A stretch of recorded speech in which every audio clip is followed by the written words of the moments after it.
When I went through my situation, which was some years ago, I really wish there was a facility like this because it would have changed my outcome. Julian is talking about Recovery Innovations, the 16-bed acute mental health care crisis center in Fife. Maybe it only takes a few hours. Maybe you just had a really bad experience and you were upset, your emotions took over. Or maybe you are just now dealing with a mental health issue that you didn't know you had that surfaced for some reason or another. There's a lot of different situations. Patients are brought here by first responders, referred from emergency rooms, or driven here by family members. It allows us to drop down here quickly and easily to drop off any of the patients that we need to bring. And it doesn't impact the local emergency rooms. And when you bring someone to a facility like this, they greet you at the door, they take them from you, you turn in the paperwork and off you go. When you go to an emergency room, it's typically sitting, waiting, and making sure that someone's got space for you, and then that they can get admitted into the emergency room before someone takes control from there. The atmosphere is immediately welcoming and calming. Skilled professionals and peer counselors quickly determine what the patient needs, and they prepare a personalized plan that includes one-on-one counseling, activities to develop independence and problem solving, and referrals to additional care. And while the facility is designed to be welcoming, it is also completely secure with 24-hour monitoring and keyed access at 2 separate points for entering and leaving the center.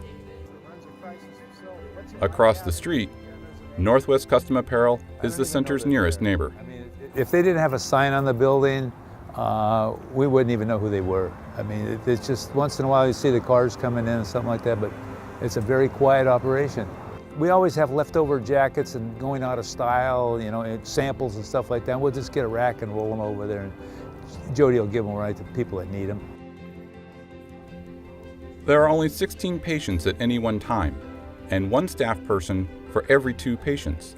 On average, patients stay for just 48 hours. Over the past 8 years, 20,000 patients have been served. Recovery Innovations also serves our troops when they need care. The VA didn't have room to, the appointment was going to be a long time away, but his family was scared. So he came in and we talked, and he was also coping with stuff in a bad way. He was feeling better after a little bit and able to talk to his wife, to communicate with his wife. And I think there's still a gap, and I think he did go home before his appointment, but he had an appointment set. And that's the real measure of success: helping people through a crisis, creating a comprehensive care plan, and ensuring they have a safe and secure way to get home or to an appropriate facility by ambulance or contracted transport. And they'd be like, this is the first time somebody's actually sat down and listened to me. Or you can relate, like if they're doing some sort of abuse or stuff that's going, I can say to myself, I can tell them from my own experience, nothing good ever comes of that. You got to find another way. Pierce County needs a second recovery center operated in the same way by Recovery Innovations in the Parkland-Spanaway area. First responders agree.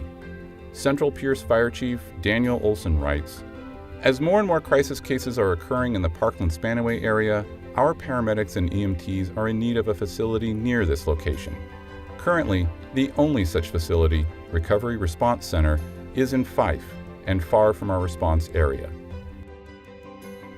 To learn more about the proposed Crisis Recovery Center, visit the Pierce County website.